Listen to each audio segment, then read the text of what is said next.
यह है दुनिया का सबसे खतरनाक और पावरफुल पॉइंट। 30 मील की इस छोटी सी जगह को कंट्रोल करने का मतलब है पूरी दुनिया पे राज करना, और इसे ब्लॉक करने का मतलब है पूरी दुनिया को तबाह कर देना। इस पॉइंट को कहते हैं स्ट्रेट ऑफ हॉर्मुज।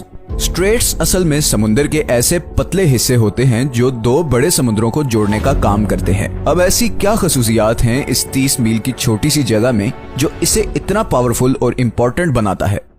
हमारी जमीन के 70% हिस्से पे समंदर हैं और इन्हीं समुद्रों के जरिए दुनिया की 80% ट्रेड होती है। किसी भी वक्त तकरीबन 50,000 समुद्री जहाज इन समुद्रों को क्रॉस कर रहे होते हैं, लेकिन बदकिस्मती से इन समुद्रों से गुजरना कोई आसान काम नहीं।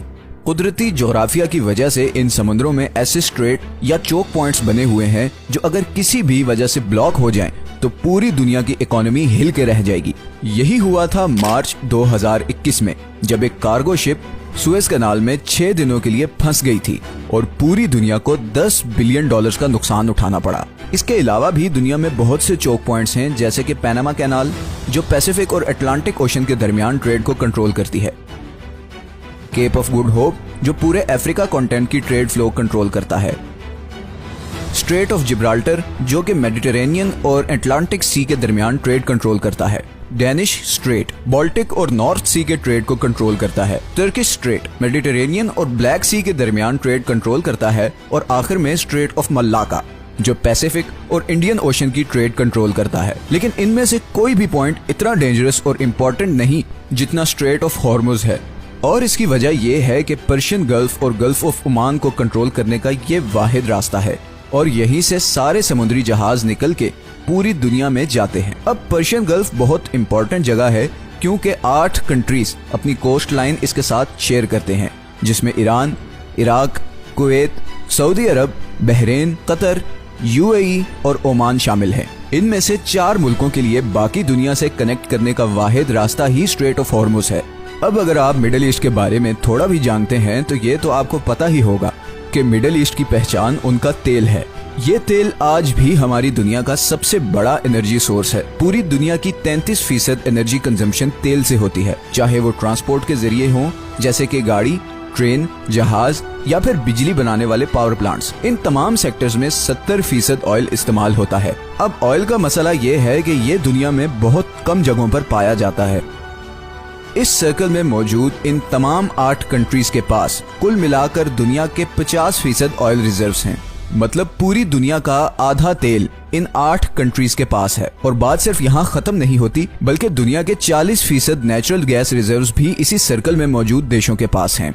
अब नेचुरल गैस तेल और कोयले के बाद दुनिया का तीसरा सबसे बड़ा एनर्जी सोर्स है। ब्रिटिश पेट्रोलियम के मुताबिक ईरान के पास दुनिया में सबसे ज्यादा गैस के रिजर्व्स हैं। तो हम ये कह सकते हैं कि पूरे पर्शियन गल्फ में तेल और नेचुरल गैस के इतने ज्यादा जखायर हैं जितने शायद हमारे पूरे प्लेनेट पे कहीं नहीं, और इसीलिए पूरी दुनिया के 15% एनर्जी सप्लाई इसी पर्शियन गल्फ में मौजूद कंट्रीज से आती है। और फिलहाल इस सप्लाई लाइन का पूरी दुनिया के पास कोई और अल्टरनेटिव भी नहीं।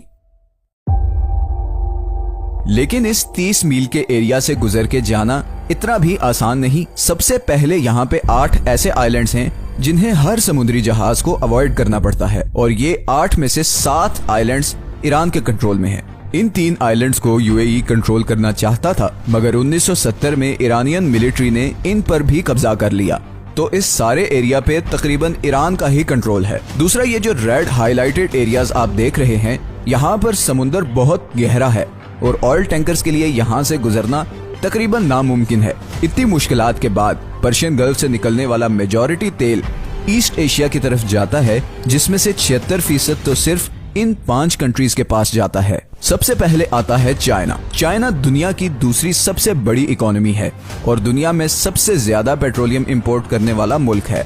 चाइना की टोटल पेट्रोलियम इंपोर्ट का तकरीबन 45% इसी स्ट्रेट ऑफ हॉर्मुज से गुजरकर आता है। जापान दुनिया की तीसरी सबसे बड़ी इकोनॉमी है, जिसे अपनी 100% एनर्जी इंपोर्ट करनी पड़ती है, और इस 100% इंपोर्टेड एनर्जी सप्लाई में से तकरीबन 80% इसी 30 मील के चोक पॉइंट से गुजर कर आती है। India world's 6th largest economy भी अपना 70% ऑयल और 50% गैस इन्हीं पर्शियन गल्फ कंट्री से इंपोर्ट करता है, और वो भी इसी रास्ते से।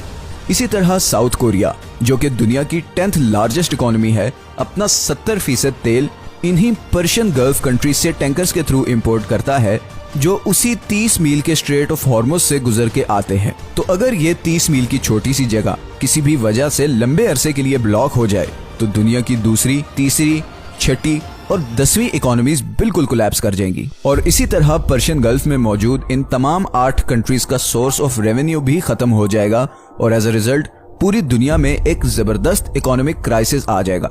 इसीलिए ये जगह दुनिया का सबसे खतरनाक और इम्पोर्टेंट चोक पॉइंट है और इसीलिए दुनिया के सारे सुपर पावर कंट्रीज की इस पे कड़ी नजर होती है।